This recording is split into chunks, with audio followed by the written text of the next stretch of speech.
Captain Ron and his merry band of men, and one distinguished guest here tonight. This is, of course, Fearless Flight Live. It's Tuesday evening, and we're glad to have all of you. This is our weekly show for anybody who has a fear of flying or who knows somebody who has a fear of flying, or if you just plain like to talk pilot stuff like we do, you're welcome as well, because what we don't know the answer to, we make up. And that's the fun part about flying. We, as pilots, we have a thing, we never let the truth get in the way of a good story. Now, that's a heck of a way to open this, isn't it?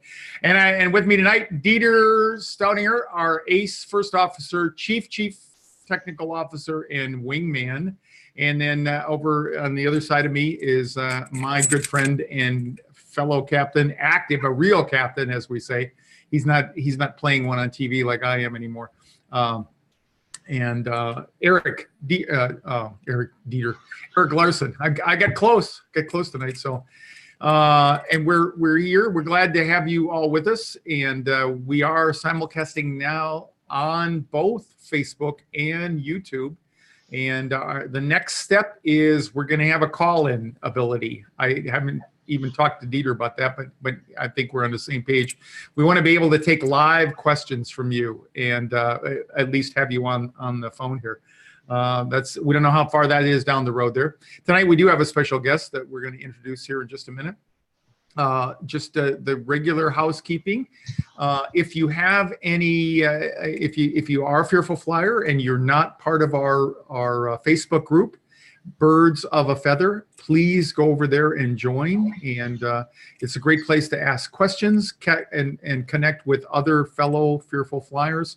We're getting a really great community over there and a dialogue. We're getting a lot of people to join in and all that.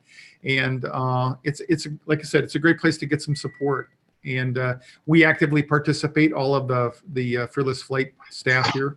And so we want to just keep you informed as best we can. So anyway, okay, so tonight the thing that we want to talk about, this, I mean, we could talk about this every week. This is the crux of fear flying, anticipatory anxiety. And what is it good for? I was listening. Who does that? Was that Queen that does that war? What is it good for? You guys, come on. You guys are better tuned in that than I am. So it's not Queen, but I'll think of it in a minute.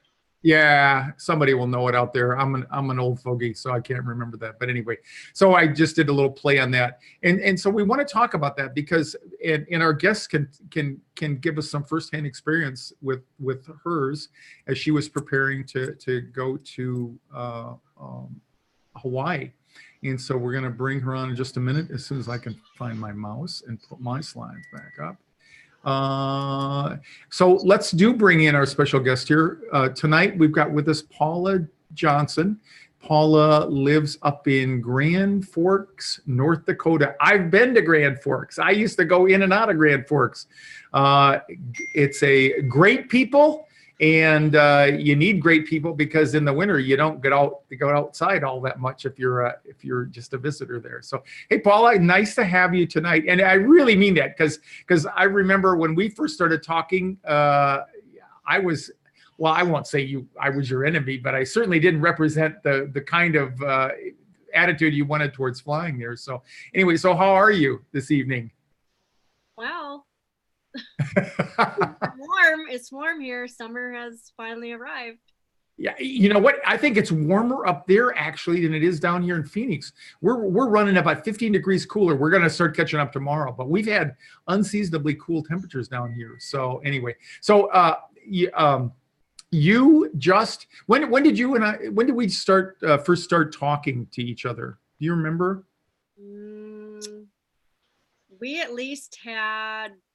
We spoke to each other probably about 2 to 3 months before I had to fly. Okay, yeah. And how did you find me in Fearless Flight? I found you, I believe, by just searching on the internet for help. I needed help on getting over my fear to fly. and then you found me, and then what was that like? I think we did you first were on, were joined our Facebook page, didn't you? Yes. Yeah. And so, yeah, go ahead. Yep. I think our first meeting was, it was the 15-minute. Yeah, 15-minute coaching call. Right. Yeah. And I wanted to joke that you must have been desperate. That's why you found me. But other than that, so just what was it like for people? Because the hard thing, I think, is you're on the other side now, at least a little bit. Not in the same place you were there, and many of the people out there are on the other side where you started from. So what was it like when how hard was it just to sign up and do a 15-minute coaching session? Was that a big deal, or did that take a lot of momentum in and of itself, or what was that like? To sign up for the coaching session was, for me, not a big deal, because okay. I knew I needed help, and the tickets were purchased to go to Maui, and I needed help. And that's one of the things that I recommend to people. People ask me, what's the most important thing to do to overcome your fear of flying? I say, book a flight. Great, because then it becomes real, right? Yeah, it was. Yeah, real. yeah, It was and so when we did the 15-minute coaching session, one of the things I remember suggesting was talking to Mary down in Atlanta. And I don't know, had you seen her interview at that point in time when she did a guest appearance just like you're doing? I'm thinking not. I'm thinking. Well, after we spoke, and then I think we accidentally spoke a second time because you called me on a day that you shouldn't have. So we just kind of chatted. Oh, that's right. I screwed up, which is I do that best. That's right. I got you on the phone because I called a day early, which is better than a day late there. But anyway, but I remember asking if you, because you had a lot of similarities with the issues that Mary did. And Yes. And actually Mary's the one that kind of ratted you out, said, you need to get Paula on as the guest. Oh, yes. Thank you for introducing us. Mary Yeah. and I have become good friends. Yeah.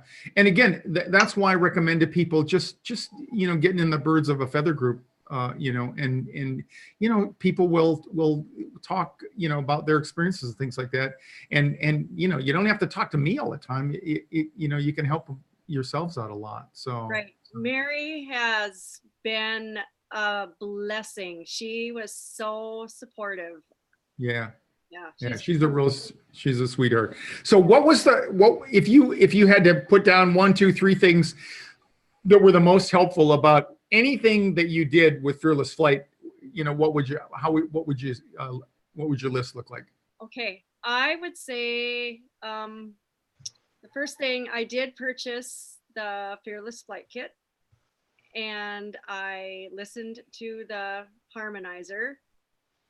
I listened to it before I went to bed. I would actually fall asleep with it playing. Yeah. And then and I've talked to you about my faith. So I combine the faith with the education that I got from you and what I received from Mary. I kind of combined everything together. And you're right. At one point, I was not as anxious as I thought I should be. Uh-huh. Now, are you talking about when you actually got to the point of flying, or in the lead up to that? In the lead up. Okay. Yes, as we were getting ready to drive to the airport, I thought, wow, I'm doing better than I have in the past. So it was a good feeling. And you're right. I've heard you say to other people before that you're expecting to be anxious because that's what you know is to be anxious. And then when you're actually not as anxious, you're thinking something's wrong. Right. It's like, darned if you do, darned if you don't. right? Right. You know, I mean, yeah, you have the anxiety, you're nervous, and if you don't have the anxiety, you know, it's worried about that. You know, what was, you know, would you, what would you recommend other people to, you know, obviously I'm looking, you know, would you recommend Fearless Flight, but more generally, you know, what would you recommend to people who are afraid to fly? Okay. How long had you been nervous about flying? Years. I fly. I have flown many times. Okay. The longest flight was 3 hours, and I was always, you know, the white knuckler that you call. Yeah. And so I always fly, but I knew this 8-hour flight from Dallas to Maui and over the ocean, I needed more help. So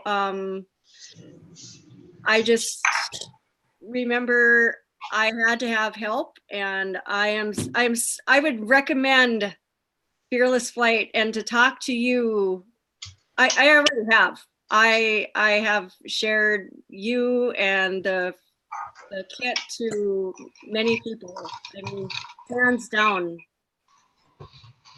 It's great. So the difference this time was you were flying, but this one was the length of the flight that you thought that might push you over the edge. Well, I had been pushed over the edge before. It wasn't me. I wasn't there. No, I had tried other things. Okay. Nothing has helped me. Okay. Like you. Nothing has helped me like you, and listening to the harmonizer and linking up with Mary.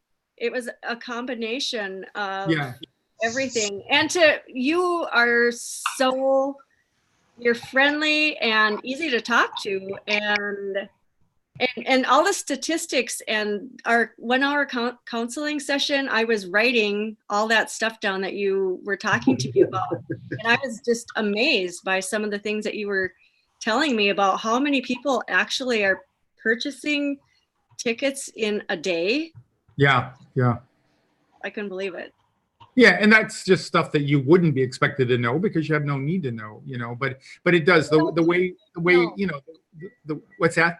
I do need to know. You know, that's how I need to know everything. Yeah, well, and different things help. You know, different people need different information and stuff like that. So you mentioned the harmonizer. How would you describe that to somebody? You know, what is this great thing called the harmonizer? You know what?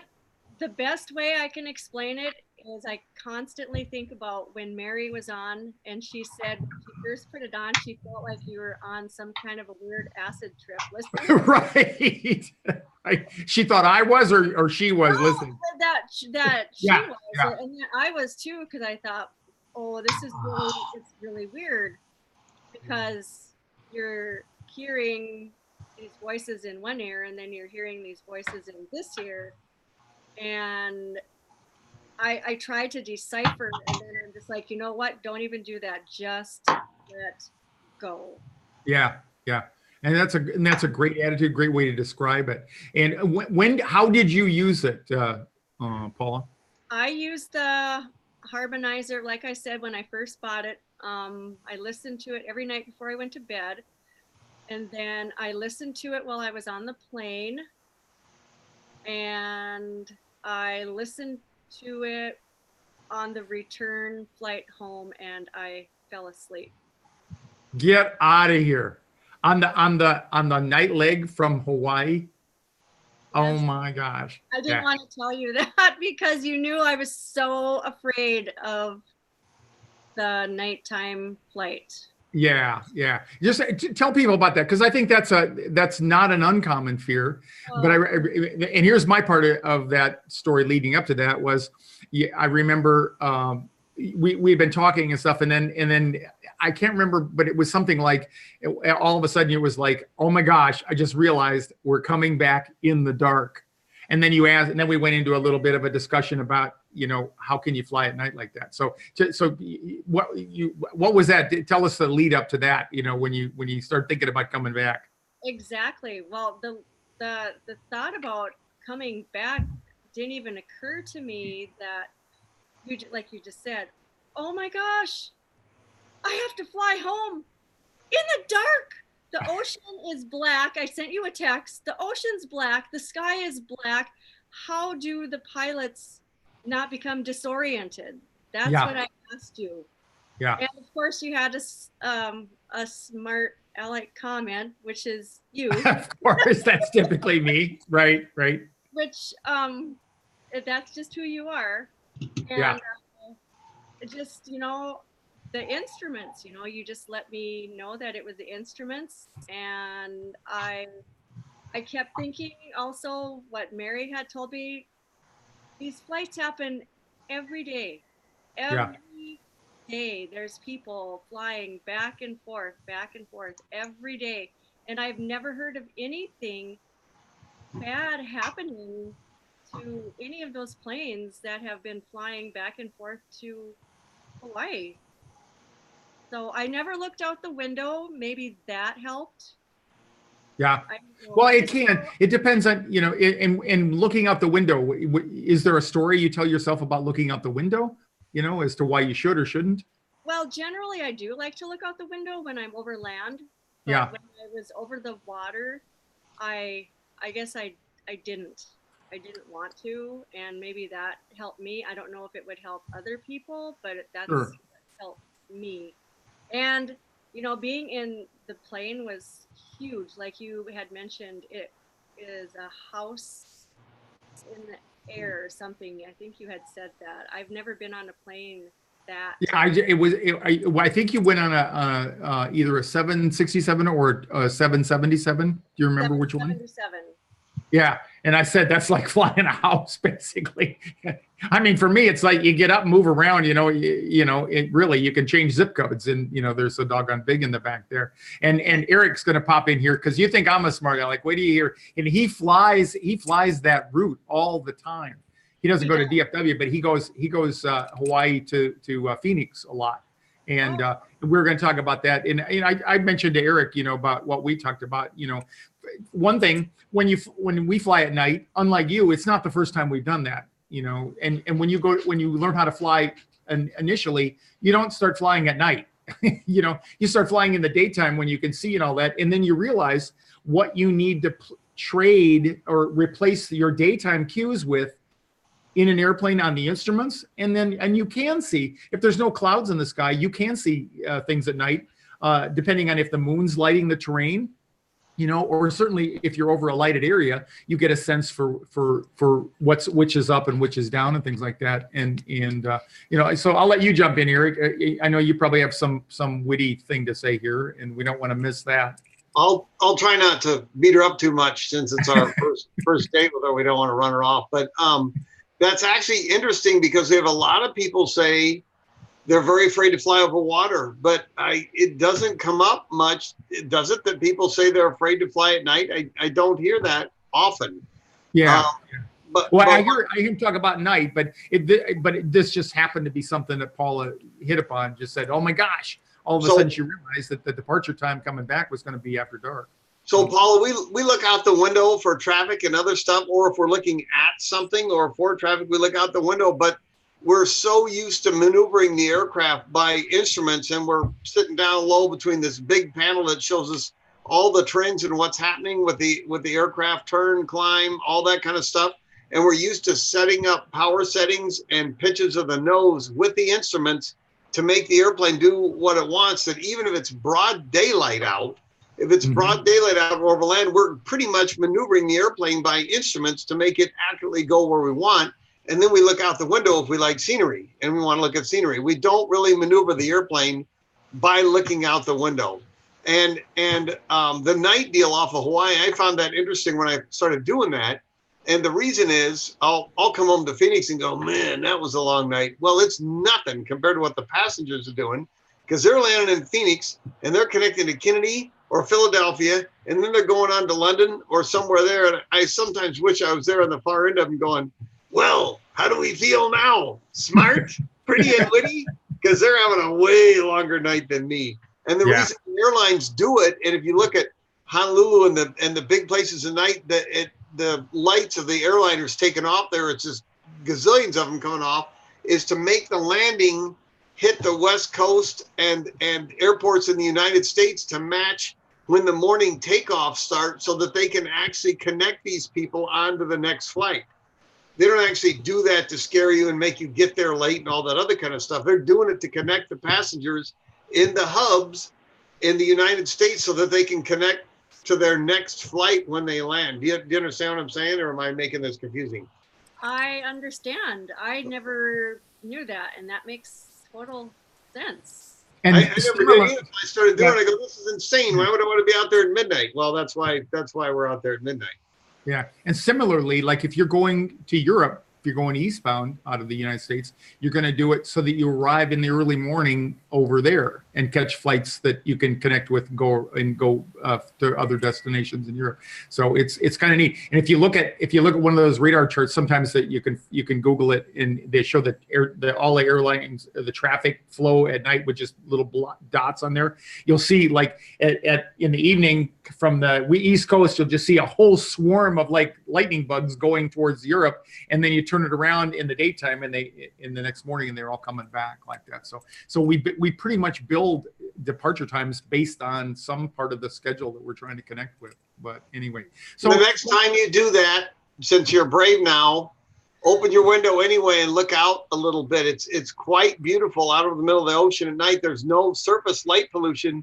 So the stars are fabulous. The light shows you see shooting stars, asteroids, meteors, spaceships. You can see stuff like that going around in orbit, stuff that you could never pick up with the light pollution on the coming off the surface over the ground. It's fantastically beautiful, and it's a pretty thing to see.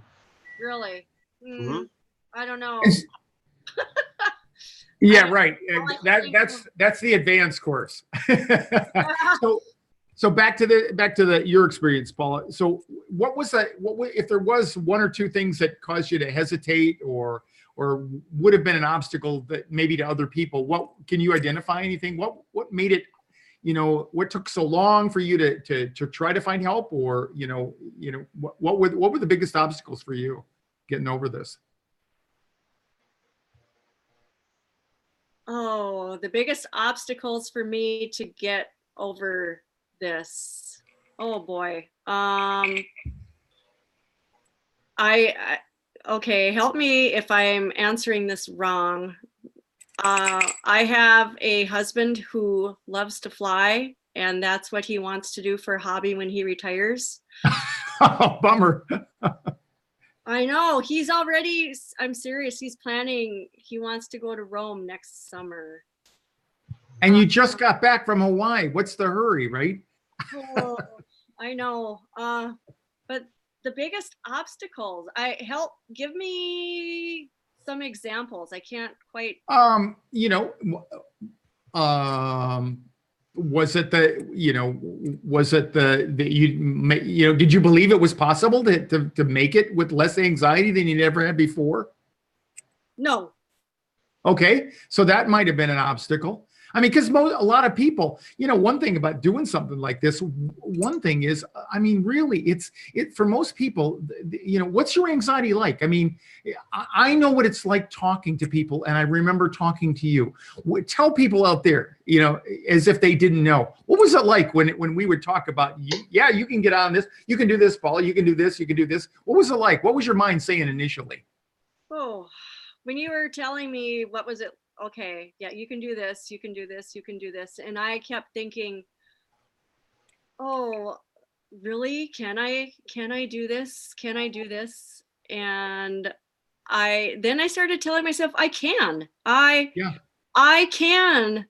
do this, because I was going to have to do this. And then when you told me that there are people that once that door closes, they will end up getting off the plane, and I thought, oh my gosh, I cannot let that happen to me. I have to do this. And I did feel good about it, because like I said, talking to you, and then with our counseling session, which was awesome, you recorded the whole thing, and then you emailed it to me, and I had no idea that you were doing that and that I was going to be able to get that. And that helps so much. That helps Yeah. so much. Yeah. That's so common. Oh, I'm sorry, Ron. Yeah. That's so common. You said, give me a clue. How many people in Fearful Flyers class do we have? And the significant other is there for support, but they're also there because they want to fly, and they're leading them down the primrose path, cajoling, begging, true serum, threats, like that. They're right there. The significant other wants to go for an airplane ride, so they're going to do whatever it is with their support person, get them going. I mean, that's extremely common. And now, you know, in your next marriage, you want to make sure that's on his resume, that he wants to fly a lot, right? Now, I'm just kidding. My next marriage? No. So I mean, that really answers the question, because people just, I think the most common thing is, you know, what I've found is the average person waits about 10 years at minimum before they actually really get serious about doing it, you know? And I could say that's true. Yes. Yeah. So it's a big obstacle, you know, and I just started mentioning that before because I realized we're having people on here and they're thinking like, oh, they just, you know, their fear of flying all of a sudden just showed up and they you know, they look for a cure. No, it's been troublesome for a long time. And like you, people fly and they talk themselves into it, but it's just miserable. You know, Yes. and the best thing that you can do, I was going to talk about this a little bit later with anticipatory anxiety. The best thing is if you can fly a little bit more, you know, because the more often you can do that. I just made reservations to go to Colorado last night. Good for you. Good for you. Because you can see if you did it as much as Eric and I have done it, you know, you after a while it gets routine. You know, like when you get in your car, I don't know if you can remember. I can remember starting or learning to drive my dad's stick shift pickup truck, that, you know, when I was getting my license, and you know how no matter how much he coached me on how to pull up, let out the clutch and push in on the gas and all that, I stalled it, you know, repeatedly. And you just think it's so, you know, so overwhelming, but then within a short period of time, it just starts to flow. And that's, our brain does that. We just don't think about about anxiety issues in our brain, that if you do it more and more and over, it's going to create new pathways, and then it's going to be better, you know. And the harmonizer kind of paves the way for that, because it drowns out that noise, that chatter, that insatiable little voice that keeps telling you, hey, Paula, don't do this. This you didn't want to do this. Remember, we had this deal. And, you know, and you've kind of got to drown that out, you know, to go forward. But you not unlike any of the other people that I've worked with, you know, you're an inspiration to me, because you see people who don't have to fly.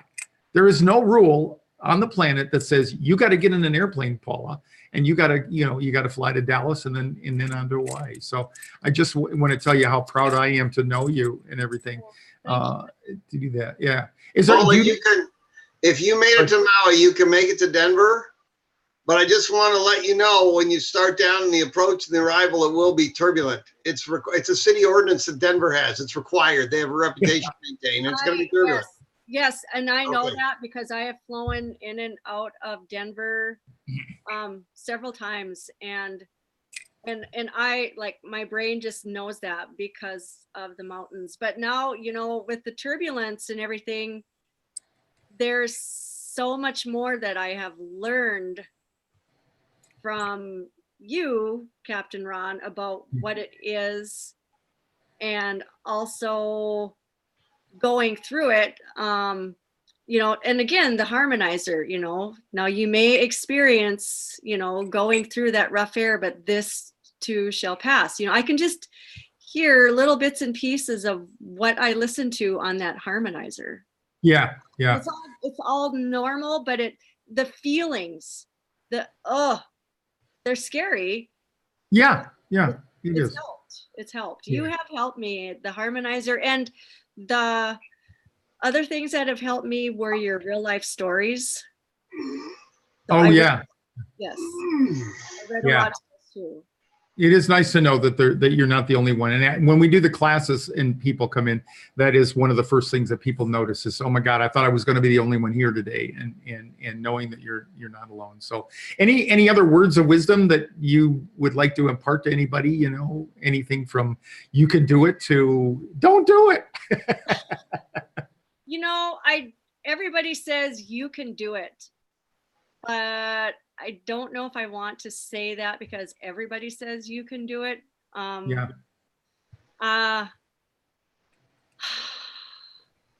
I just, a year ago, I would have never done this. No, I always said, I will never fly over the ocean. I won't ever fly over the ocean. And now that I did it, oh my gosh, I couldn't believe that I did it. And I wasn't like really proud of myself or anything, but I just, you know, I did it. I did it. And other people, please know that, you know, here you can do it, but there's so much support in this group.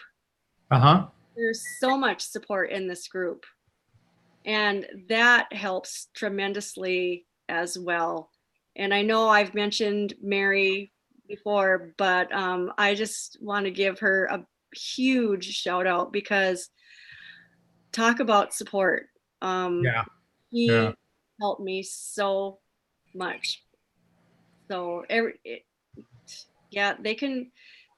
there's so much out there to see, I guess. And I guess I'll probably be experiencing it now that I've made this big trip. Yep, I think you're Rome bound. It sounds like, and I hope you stay connected to us. I hope you keep checking back in and send us some news from Rome. I want to see the picture when there you are in Roma. All right. Well, that's a long ways away yet. Yeah. All right. Well, start with Denver then. Okay. Yeah. But again, I don't know, but I hope you realize really how courageous you've been to do this. Oh gosh. And I hear a little, you kind of minimize it a little bit, but and we all can do that, right? Because we feel victimized by our own anxiety and fear, and it's hard to turn that around. But even tonight when you said I did it, when you talked about I can't do it, and then you turned that around, you can hear that in your voice even tonight. There's a difference in your attitude stuff, and I just want to say what a joy it is to work with people like you. Okay. Thank you. All right, and thank you, Paula. And have a great evening, okay, Paula. All right, thanks. And you can hang around if you want. We're going to talk a little bit about anticipatory anxiety here because that is really the essence of what we've been dealing with, not only with Paula but with most of the people and that we've had. And I just wanted to say a little bit. I know we're running out of time here, so I don't want to carry this too much longer. So I'm just going to introduce this little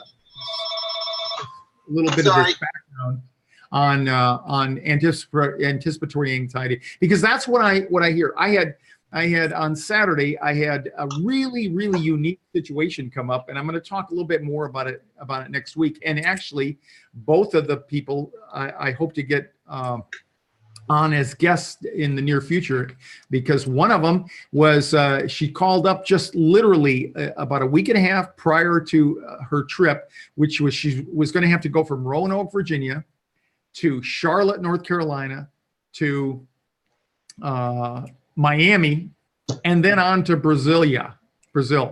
And needless to say, that was overwhelming for her. She had a lot of anxiety about that, didn't think she was going to be able to do it. She followed essentially the same course that Paula did, and she did an hour of coaching. She got the harmonizer, and it was really good. And I told her, that I would follow her along during the day. And so she contacted me as soon as she got to the airport in Roanoke, waiting to get on. And if you didn't do anything else, but you just looked at the length of the text messages, because that's the way we were connecting during her day. And at Roanoke, the first flight, they were let's just say they were about this long, and then she made it to Charlotte, and then the texts were about this long. And then by the time she got to Miami, the texts were about this long. And it just supports the fact that the most important thing for you to do is to do it, to book a flight and do it. And if you even 1 hour of coaching beforehand can be really, really, really beneficial to even the worst fearful flyer out there. You've just got to do something different. If you go to the airport and your last flight was miserable and you haven't done anything to change the way you think about it or the way you prepare for it, the chances of your next flight being just as miserable or more miserable is really huge. So you got to do something different.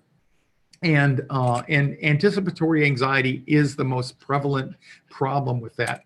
And there's some other things that I want to talk about in the future. When we do that, we'll be talking about 2 types of memories. I'm not going to go into that tonight because we don't have time for that. But the way we remember things, the one thing I will highlight here, we do have some tools and strategies for anticipatory anxiety. And the first one I'm going to tell you is don't get off the airplane in an anxious state of mind. Now, that means before the plane launches, don't turn around and get off. I know that that's the thing that you want to do more than anything, but you're best served if you can stick with it because it's going to pass. But more importantly, or just as important, if you have a bumpy flight, and when you get to the destination and you experienced a lot of anxiety about that, make sure that you corner the captain or the first officer and you talk to him about, what it was like for you and ask them, were we in any danger? Or, that was really bummed for me, and get their feedback, because if you can de-escalate the level of anxiety that you're feeling before you get off the airplane, you're far less likely to carry it forward and far less likely that it'll blossom in your mind and become bigger and worse because of the way we remember things. All right. And like I said, we'll talk about memory down the road a little bit and how it affects us. Another thing to do is keep a journal to remind you of the process. And when we talk more about how we remember and why we remember certain events, you'll find out that's important. I tell people that, carry just a little spiral notebook and something to write with. And write down, when you have experiences, and particularly the good ones, write down when you have a better experience of what you expected. Write down when you have turbulence. Write down how long was it really.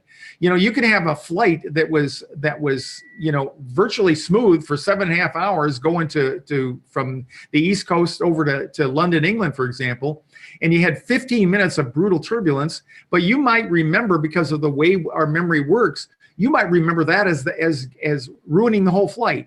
And the reality was it was only 15 minutes. Okay. So keep a journal of your experiences. And I recommend highly, you need an inventory of audio stimulation, books, audio books, music, whatever. And we recommend, as you heard Paula say, we recommend the Flight Harmonizer, which is part of the Fearless Flight Kit. You need something that's going to disrupt your thinking and flood your mind so that you can't just hear that little voice that's just drowning you in doubt. Okay. And the last thing is fly as often as you can. That's probably the biggest liability, or not liability, but the biggest drawback for you compared to Eric and I, is that you just don't fly as much as we do. Because the more you fly, the more routine it gets. And you already know that by things that you've learned to do in your life. Number one being drive a vehicle. Okay. So that's the pretty much the things that I wanted to talk about tonight. We have some other, we're going to talk more about anticipatory anxiety next week. We are scheduled to have another guest next week, and we'll go into this in a little more detail. Eric and I we wanted to touch base a little bit on the 737 MAX issue. And I think, Eric, what I'm just going to say is, you and I were talking about this before. The one thing I would say is it's still in the news, not as much anymore, but the things, as you and I predicted, that are coming into the news, not getting the airplane fixed and back in the air, because that is really the easy part. That's the no-brainer part. The people, the minds that are working on those solutions are far and away up for the task. The things that you're going to see in the news now are the whistleblower things, the people that worked at Boeing that were saying, hey, we're talking about these problems and things like that. And so you want to stay tuned to us, because we're going to help you sift through all of the wheat to find the chaff in that. All right. And you and I were talking about, it's troubling to us that people, may have had insights to the problem, but we also know that that's the essence of being human, is that people disagree sometimes. And I don't think that I would say there's any ill will on anybody's part. Even the people that made decisions that might turn out to be bad decisions, but that's what happens sometimes. And the best news from my point of view, after all the years that I've been flying, is they will sort this out. And that's why we don't kill 40,000 people a year in commercial airplanes, unlike what we do on the highway. Thoughts, Eric? Yeah, we can hit that in more detail next week. And I think you're right. And for most carriers operating, I think the fix is not only is the fix in, being performed and done. It's just a certification issue of signing off on it. I think they're close to being back ready. They know what the solution is. Yeah. So it's just a question of performing the maintenance and getting the certification work done. And as you said, there's back and forth with the FAA and the companies and all that kind of stuff. And as we said, one, I wouldn't have any qualms about getting on one, and two, the FAA, although I have many great friends there, greatly respect them as an agency, is not the only bulwark. As was explained with the Swiss cheese model of problems, they're not the only bulwark, last line of defense. The airlines don't want to operate a defective airplane, and the pilots sure don't want to get in a defective airplane and operate one that they have any questions about. So not only is it in their best interest to get it done, they're very invested in the process too. So they're not interested in getting away with something. They're interested in getting it done right. And by they, I mean the companies, the pilots, everybody involved with it is interested in getting the process done correctly. Yeah. And our theme tonight has been about anticipatory anxiety. And the reason that is such an issue is it is one of the most primordial forces in our brain. It is what allowed our ancestors to survive over all those years so that we could come into being ourselves. And at the same time, the threats that are out there now aren't to nearly any of the degree that they were for our ancestors, but the mechanics and the hardware and the software still operates the same. So we take that ability to predict the future, which is what our ancestors evolved into. And when we do it, I say when your fear runs amok, that's when anticipatory anxiety shows up. So we'll be talking about that probably regularly for quite a while, because those are the calls that I get in the last minute calls. And honestly, that's what usually drives people that have been waiting, is their anticipatory anxiety gets so high that they just don't know what to do. And that's when they call. So be ahead of the power curve. If you haven't taken advantage of a 15-minute free coaching call, please do that. It's painless. Most everybody I've ever talked to is really find it helpful, and it helps them to one, validate their fear, and two, find hope that they don't have to continue living like that. We want you to fly. We want you to take advantage of the safest and the most efficient way to get around the planet, and that's commercial airlines. So stick with us. We got some exciting guests coming up in the future, and some special things planned. Last thing I will say is we'll survey Dieter here to see if we had any burning questions out there. But we want to remind anybody who's going to be in the Phoenix area and in any way interested in taking our Cleared for Takeoff 201 class and possibly the 301 class, please look into that and see if that's for you. And we'd love to have you join us on July 20th. That's our next event here at Fearless Flight. Dieter, anybody out there that we need to talk about? No, there was just a really good discussion thread going on the Facebook chat. And if you're watching this and you don't feel ready yet, the one of the best things I can tell you that you're doing is actually watching the show. And the reason is, we talk about exposure. When people come to me, in counseling, the reason why talking about fear of flying isn't as effective usually is because you're in this office, you're in a comfy chair, and very far removed from, you know, the hustling and bustling of an airport, or, you know, just going on online and having to book your flight. So your path may be different, you know, may not be as quick, but you will get there if you stick with it. And that's 100% true. We've had people who've watched this show for over a year before we even knew that they watched us, and then they felt ready to reach out and do their 15-minute call with Ron, and whether they do some more coaching or find some other helpful tools based on that coaching call. It's, you know, you're a work in progress, and nobody can judge where you have come from and where your journey goes. So in that sense, it's really important not to beat up on yourself and compare yourself to other people.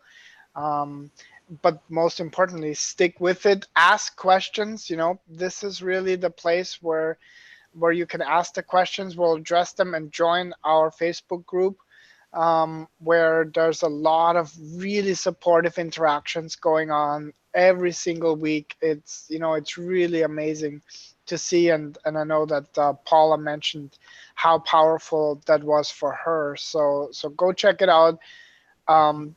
Don't just be a lurker, be a participant. And I say that with love. I know we all like to watch, but when it comes to stuff like that, you know, the participation in and of itself is already an acknowledgement and a step in the right direction. So yeah, perseverance and commitment, and above all, action. That's why I say book a flight. Nothing will get you off dead center like booking a flight, and keep coming back every week. We enjoy your participating. So, Peter, Eric, thanks again, and keep up flying, and happy landings out there, everybody. We'll see you here next week again for Fearless Flight Live, our weekly show. All right. Good night, everybody. You guys.